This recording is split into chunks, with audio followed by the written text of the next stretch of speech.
What companies are really looking into these days in the office is creating more of a sense of place. It's not just about the number of desks in square meters, it's actually about creating a place where people want to come in, where they are happy to join their colleagues, where they feel appreciated, their values align with the company they work for. So really creating that sense of shared purpose when you come into a workplace. We've experienced in the last couple of years that we're actually doing really well at home, but the problem with that is that we are mainly focusing on our own effectiveness and our own projects.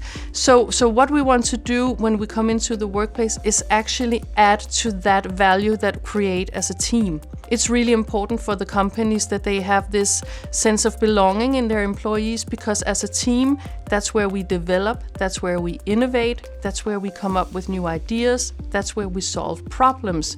And that is much more difficult to do on your own at home. But for people to actually make that journey now and come into the office, it's so important that it's an attractive place where you actually want to be during your day. So that's what we're working with clients on now, creating that sense of belonging, that sense of place, and that sense of shared purpose. So how can we actually achieve this sense of belonging? Well, first of all, we can start looking at our actual human needs.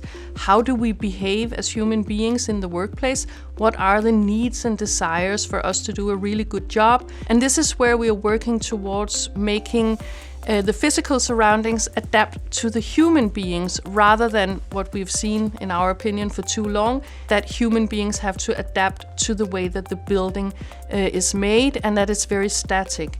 We want to create a lot more flexibility in the workplace. We want to make sure that when people go to work, they can find the places that they need during the day. They can find the places for contemplation and focus and concentration and quietness. And they can find the places for innovation and collaboration, socializing with their colleagues. All of this to help create that shared sense of belonging and purpose. So that's one type of flexibility, that you have a choice as a person. And also another type of flexibility is to make sure that the physical surroundings can adapt to the changing needs of the culture in the workplace, or the type of projects that you're doing, or the way that you work that might be changing. So we don't want to make things too static. We want to maintain that future flexibility in the things that we actually purchase when we redesign a company. So entering into a process of this change in the workplace can be quite a daunting task, and a lot of people would assume that it's also very costly. And it can be if you're entering into a full-scale transition or change. But a lot of things can be done just moving around some of the stuff that you already have. Maybe just adding a few new pieces, like more plants, new soft seating, something that's more tactile and can give that sense of change in how you perceive the surroundings that you're in. It's not all the same. So it doesn't really always have to cost a lot of money.